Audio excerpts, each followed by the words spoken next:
Chapter 13. They left Francesca with one of the forensics officers, sobbing quietly on the couch as she rocked back and forth. "How tragic," Bianca whispered as they slowly crossed the backyard. The door to the Gibsons' townhouse was wide open. "Anything of interest?" Emmett asked as a woman appeared, holding a large bag of evidence. "Some clothes from the victim, a hairbrush, the usual sort of things." The woman smiled sadly. Emmett nodded, stepping inside and poking his head in the modest entertainment area. The room looked largely undisturbed, the knitted pink and white blanket still carefully folded atop the burgundy couch. "Let's head upstairs." In the main bedroom, forensics officers were working in quiet synchronicity, opening and closing drawers, sorting through the laundry hamper. "What do you think this stain is?" a man asked, holding up a grey jumper and running a gloved finger over the brown smear. Bianca moved closer. "Hard to say, but let's get that tested." The children's rooms revealed little, though a handwritten note from Natalie to her son was carefully placed in a sealed bag. "So proud of you, my big boy. Have a fun day. Love, Mama." As they made their way back out to the landing, past the family canvases that were cheerfully hanging on the walls, a thought struck Emmett. Brian Gibson might as well be invisible. What? Bianca stopped and turned, already one step down the staircase. "Have a look." He pointed at the photos. There were Natalie and Aria in matching outfits. There was Dario swinging his golf club, and there were the two children playing a board game. "These are professional family photos. Wouldn't the father want to be included?" "Maybe he's just camera shy." Bianca shrugged. "But think about it." Emmett scratched his head, realising what had bothered him so much the first time he'd been to see Natalie's parents. What evidence is there of Brian living here? Just a few dirty clothes. That's it. There's no memorabilia, no gaming console, no favourite football team displayed. Nothing. His colleague hesitated. "I did notice that none of the photos in the Mancini's sitting room included Brian. Not even a wedding photo." "Exactly. There's no permanence to his existence here." "You think he had some sort of double life going on?" Bianca smirked, marching down the rest of the stairs. "You've been reading too many detective novels." Letting it go, Emmett followed his colleague into the kitchen, where cupboards were being emptied out onto bench tops, the cutlery drawer meticulously inspected. At the far end, several officers were standing in a small huddle. Emmett could see that photos were being taken. "What have you found?" he asked. It was in the broom closet. A forensics officer gestured for the detectives to come closer. "I thought it was unusually heavy. Have a look." As he bent down to inspect the blue duffel bag on the floor, Emmett noticed that Francesca was now standing in the garden, watching the activity through the kitchen window. He was happy to see that she'd changed into cosy, checkered flannelette pajama pants and a fluffy white dressing gown. "We're nearly done," he called out, unsure by the woman's lack of response as to whether she'd heard. The forensics officer passed him some gloves. "Have a look." Dipping his hand into the bag, Emmett pulled out the first of many wads of cash. "Well, what do we have here?" He looked to Bianca in astonishment. The notes were a mixture of denominations, bundled together with a rubber band. Underneath, Ziploc bags were filled with coins. "That certainly is quite the rainy day fund," his colleague muttered. Emmett paused so that more photographs could be taken before zipping the bag closed. "Let's get this away for testing." As he stood up, his back cracking slightly, He again felt the weight of eyes upon him. Turning to the window, he saw that the small figure of Francesca Mancini hadn't moved. He waved, but Natalie's mother didn't return the courtesy. Her face was set in a deep scowl.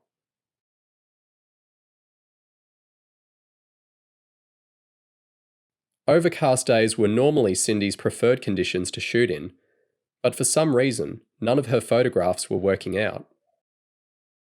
Damn it, she cursed as the strap of her backpack slipped off her shoulder. She was huddled under an archway, trying to capture a group of teenage skateboarders making the most of the unusual art installations by the waterfront. Despite a solid hour of shooting, she'd produced nothing of any use. She was considering relocating when her phone rang. Hello? Cindy! Michael's warm voice instantly transported her back a day to their boozy lunch, that tender kiss, and the feeling of her tutor's arms wrapping around her tightly. I'm just stopping past the Docklands and thought you might be up for a little mid-morning coffee break. Cindy's face flushed. She'd gone to sleep the previous night, convincing herself that their cheeky embrace had been a one-off, a forgivable misadventure that would fade into the halls of her memory. Foolish, but not malicious. If she intentionally met her tutor again, there'd be no such excuse to fall back on. I would love to, but I'm really struggling with my photos at the moment, so I should probably keep going. Oh, what's not working? It's nothing specific. Cindy released her camera from its tripod, balancing her phone between her neck and shoulder as she began packing her equipment away. My images seem flat. They're dull. They look like happy snaps that a tourist might have taken. Michael laughed. I find that hard to believe. No, really, they're bad. I'm embarrassed to show Vanya. Okay. Michael paused. Well, forget the coffee. I can come and have a quick look at your pictures and give you some tips instead. Cindy's willpower evaporated. There couldn't be any harm in meeting to discuss her work. And besides, it would appear rude to refuse her tutor's help. He was the one who'd given her this amazing opportunity in the first place. That would be wonderful, she sighed. Where are you? I could meet you at the tram stop, or the car park. Let's meet at my new favourite place, Michael whispered. Our spot under the Ferris wheel. Refusing to give in to the stern voice inside her head, Cindy left the waterfront and headed back through the arcade of shops, hugging the walls to make the most of the shelter from the awnings. Her tutor was already there, leaning against the wheel's unattended ticket kiosk when she arrived. You were quick. Yes, and I've come prepared, Michael laughed, holding up a spare overcoat. Now you won't need to steal mine. After putting the extra layer on, Cindy retrieved her camera. What do you think? She flicked through the few images. Michael's dark eyebrows furrowed, creating sharp vertical lines that ran to the bridge of his nose. Okay, he paused, going back to look at a previous image before moving to the next frame. Are these all you've taken this morning? Yep. They're terrible. What? Cindy gaped. You're right, they're terrible. A smirk danced on Michael's lips. Well, maybe you should have taught me better. Cindy pulled her most exaggerated pout. Can you give me any advice? It doesn't help that the subject matter is dislikable. Michael zoomed in on her last image, in which 3 boys were watching another trying to leverage himself off the edge of a sculpture. I mean, who wants to look at ratty teenagers desecrating artwork? That's hardly a great advertisement for the Docklands. I actually hadn't thought of that, Cindy laughed, taking her camera back. May I suggest a change of scenery? What do you have in mind? There's a great bike path by the creek up there. It's a bit overgrown and littered, but it's a really untapped parcel of land. Why not explore a little?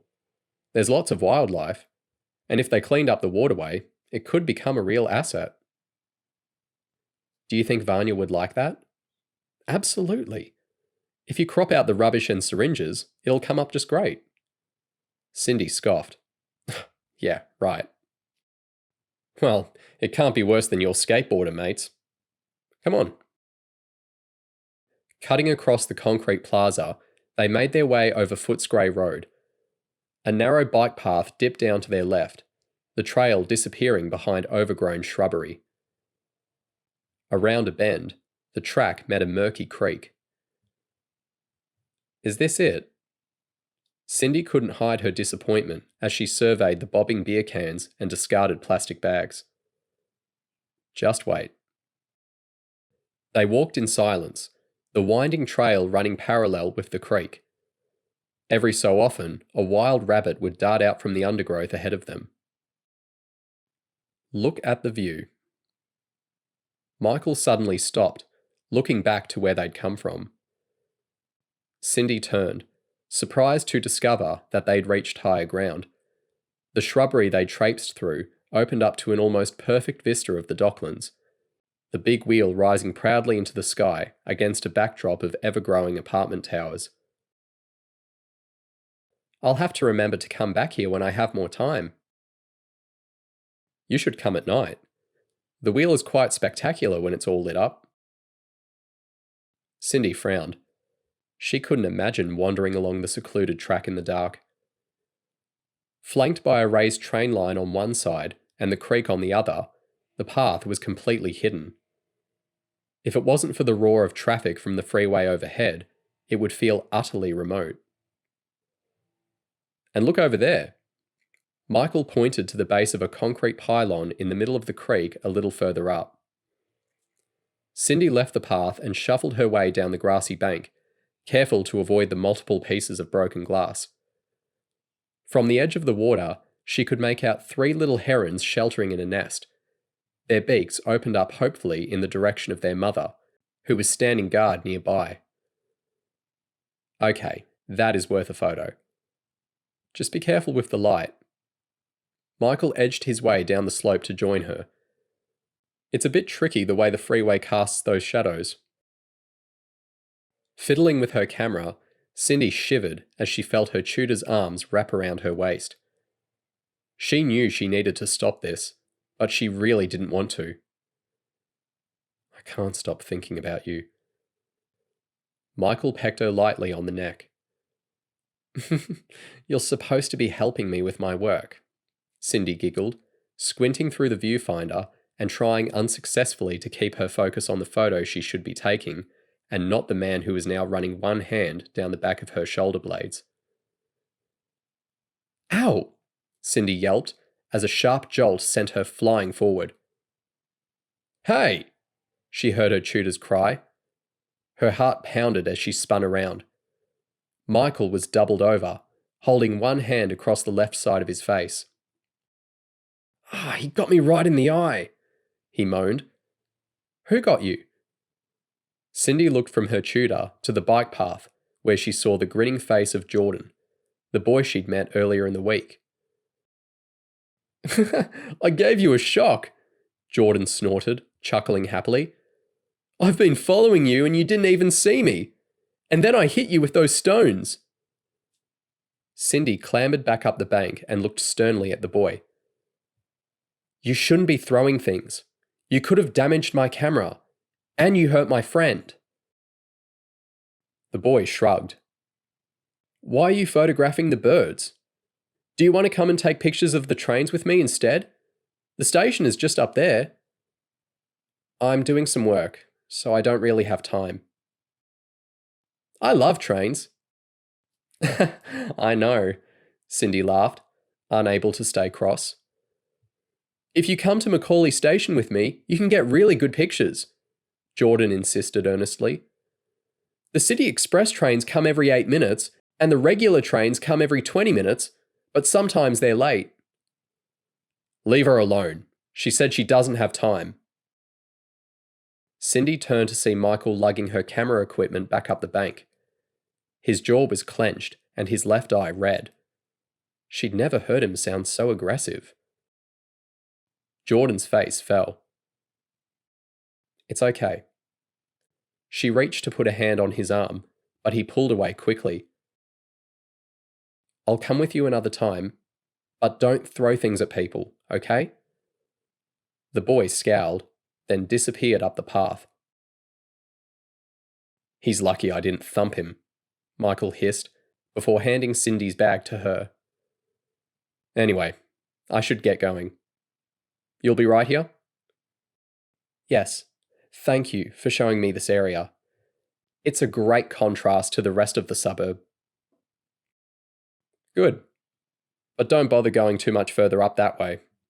Michael indicated where Jordan had gone, around another bend. "There's lots of homeless people, and it gets a bit grubby." "Okay."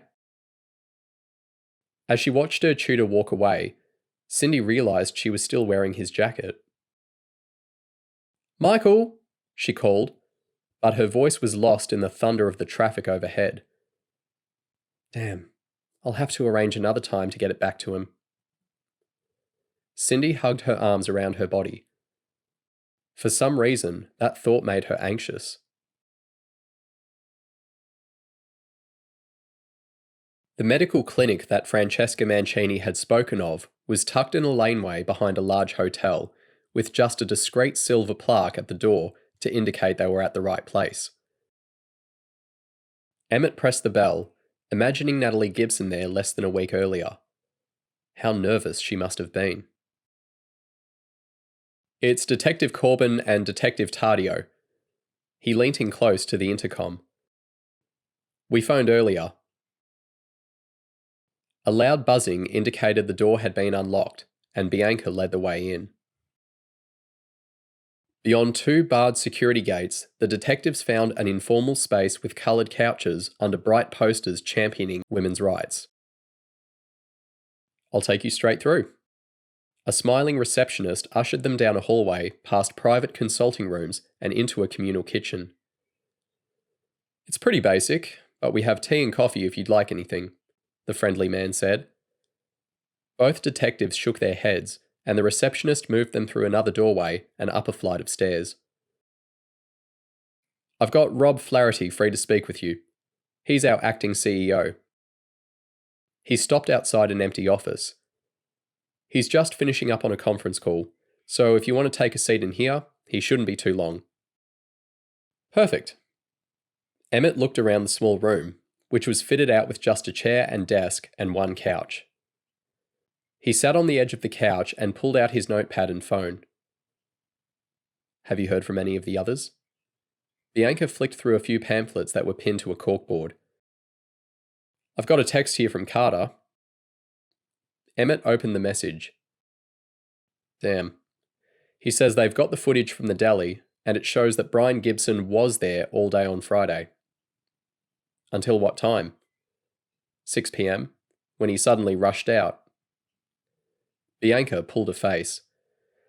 "That lines up with what Brian told us, that he worked all day before being called into the football club to collect his kids." "Yes, and given we know that Brian picked the children up at 6:30 p.m, that doesn't give him a lot of time to have murdered his wife." The phone buzzed again. "Hang on, there's more." "Oh?" Emmett shook his head, almost laughing. "You won't believe what else the footage shows." "Go on." "Apparently one of the cameras captured Brian in the back office of the storeroom, emptying tins of cash into a blue duffel bag." Bianca chuckled. "Yep, we found that." "Well, at least we know it came from the deli. That might explain why Natalie's father told me the business was in trouble. I wonder why Brian was taking money." "You're not going to start with your double life theory again, are you?" Bianca teased, just as there was a tap at the door. "Sorry to keep you waiting. I'm Rob Flaherty, the acting CEO." "Thanks for speaking with us." Emmett shook the man's hand. After moving to the desk and spinning his chair around so that he was facing his guests, Rob opened a manila folder on his lap. I understand you're here about Natalie Gibson? Yes. We're investigating an incident that occurred after she attended this clinic last Friday. We need as much information as we can get from you about her movements that day. Okay. The man flicked through several papers. Our records indicate that she attended for the day procedure with Dr. Jennifer Liu.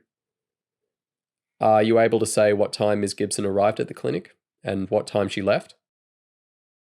Rob nodded. She was booked in for a 10:15 a.m. procedure, and we usually ask clients to arrive half an hour before their appointment, so we can assume she was here from around 9:45 onwards. Emmett scribbled this down, nodding. The man's estimates lined up with the footage of Natalie boarding a tram just after 9 a.m. And how long would she have been at the clinic? I imagine it's a fairly complicated procedure. Actually, it's relatively straightforward. Ms. Gibson was still in her first trimester, so the procedure that Dr. Liu conducted would have only taken 15 minutes or so. But we do insist on a 2-hour recovery period, where we get our nurses to monitor the patients. So she left at around midday? Probably a little later than that. There's prep time before the procedure, and the doctors like to do their own checks on the clients before handing them over to the nurses. So I'd be guessing she left around 1 p.m, perhaps later. Do your notes cover what sort of emotional state she was in? Or anything like that? Bianca asked. Not really, but the doctor did note that Ms. Gibson had followed all the necessary pre-procedure requirements, such as fasting for 6 hours prior. Was she put under anaesthetic? Only a local. She was never unconscious. Would that have impacted her functioning at all? She wouldn't have been discharged if she was displaying any obvious side effects, and nearly all our patients leave after that 2-hour recovery window with no issues. We do encourage them to arrange to be picked up by a friend or family member, though. Was she picked up by someone? Emmett asked. I'm not sure. As I said, we encourage our clients to get a lift home, but we can't enforce it. We do have one security camera that looks out over the entrance, though. We could have a look at that if you like. I can access it on our internal system. Here, let me turn this on. That would be wonderful, Emmett said. As the outdated computer fired up, another thought popped into his head. Actually, before we do that, do you mind looking up whether a woman by the name of Rosemary Norman was also a client at this clinic? Rob looked puzzled, but began tapping his keyboard. Usual spellings for both names? Yes. Nope. Nope, we don't have any record under that name. Okay, that's fine. Let's continue. I hope this incident you're investigating is nothing too serious, Rob murmured as he clicked through several secured web pages to access the clinic's security system. Neither Emmett nor Bianca responded. Is that her? The man pointed to the screen, where badly pixelated black and white footage showed Natalie Gibson pressing the buzzer at the door. Yes. Is that the only angle you have? Emmett leant over the man's chair, noting that the time on the monitor read 9:48 a.m. I'm afraid so, yes. Okay, and what about her leaving? Rob skimmed through the footage, finding a brief shot of Natalie walking out at 1:17 p.m.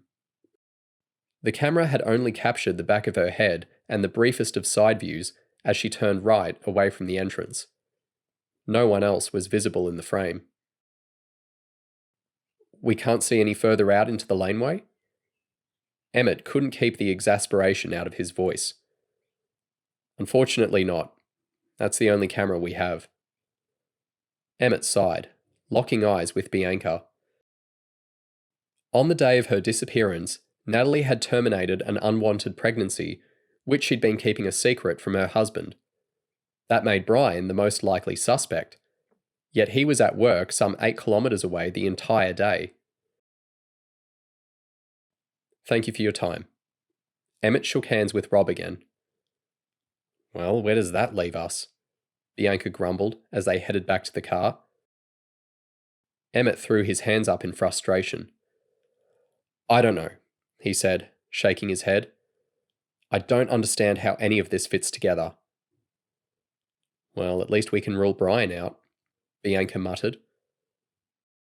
But what about the money? And that bruise on his hand?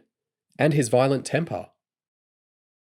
He doesn't fit into the timeline, and he has no known connection to Rosemary Norman. We have to follow the evidence, not other people's opinions. Emmett sighed.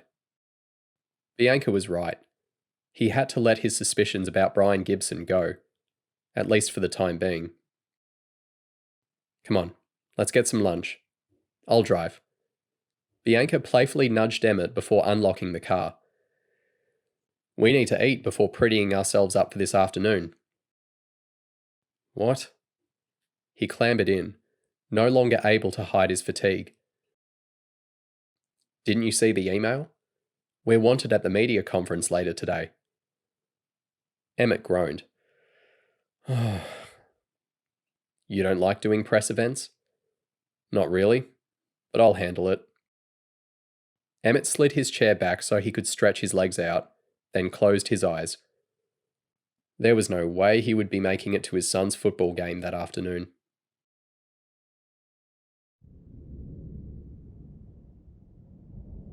From the back of the room, the boy watched Scott and his mates doodling on their notepads.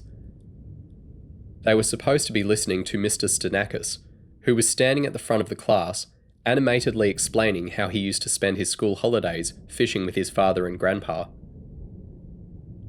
And we would dangle those long fishing lines into the water from the edge of that rocky tin boat, sometimes sitting for hours, until we would feel the pinch of a fish taking our bait.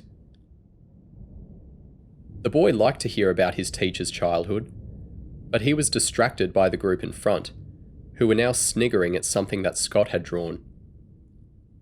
It looks like his head, Scott whispered, checking that his fan club was suitably impressed.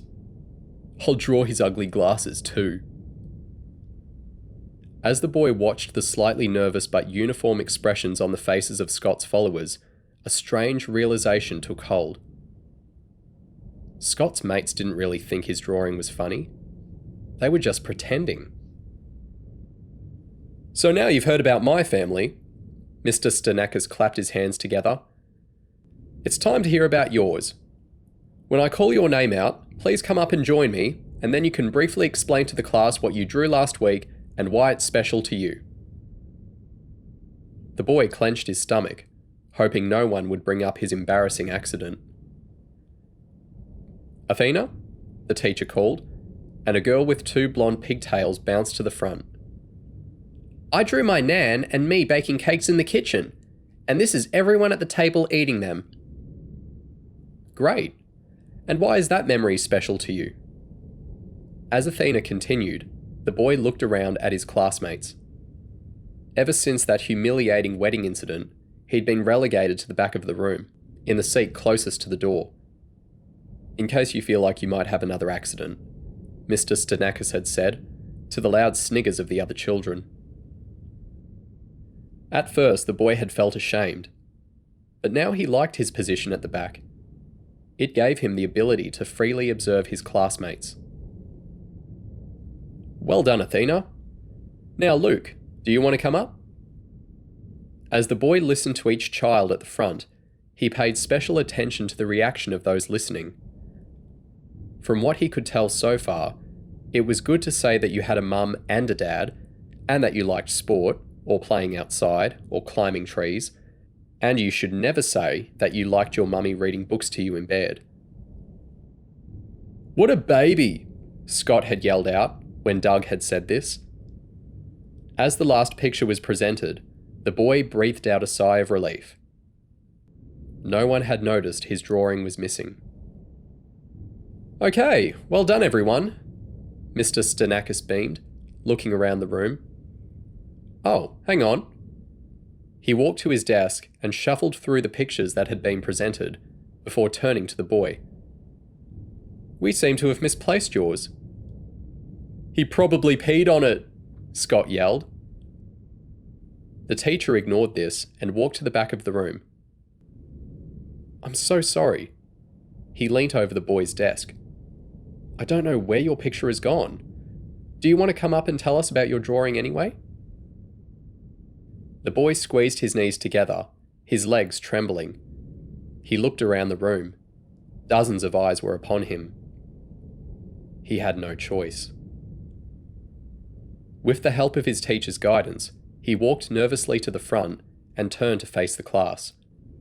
There he licked his lips, squeezing his hands into tight balls and feeling his fingernails bite into his palms. "Hurry up!" someone squealed. A quiet titter rippled around the room. The boy pictured the backyard of Maria's house, where Zach and Nate used to play cricket. He remembered their shouts of excitement and the hollow sound of the bat striking the ball. He lifted his chin and stared straight ahead. "I drew a picture of my mum and dad playing cricket with me in the back garden. We always play outside when the weather is good." "Wonderful," Mr. Stanakis smiled. "And why is that special to you?" "It's special to me because I love sport, and I love being outside. We usually play on the weekends, just the three of us. But sometimes I have friends come over, and they play too." The boy uncurled his hands and wiped his palms on his trousers. He tried looking around the room, but his eyes felt blurry. He exhaled, realizing he'd been holding his breath. When his eyes finally refocused, he was amazed to find that no one was laughing. He looked from Athena and Stella, to Luke and Taewon, to Jaden and Heath. Some of the children seemed bored, some were staring off into the distance, and some were looking straight at him. But no one was laughing. "You can return to your seat now." Mr. Stanakis gave the boy an encouraging smile. As he walked towards his desk, the boy scanned the room in wonder. The annoying girls were busy fussing with each other's hair. Scott and his mates had returned to doodling on their notepads. No one was paying any attention to him. He sat down, smiling as he noticed the blood that had been pumping in his ears slow down. He didn't have to be normal like everyone else, he realized, a burst of relief shooting through his body. He just had to pretend.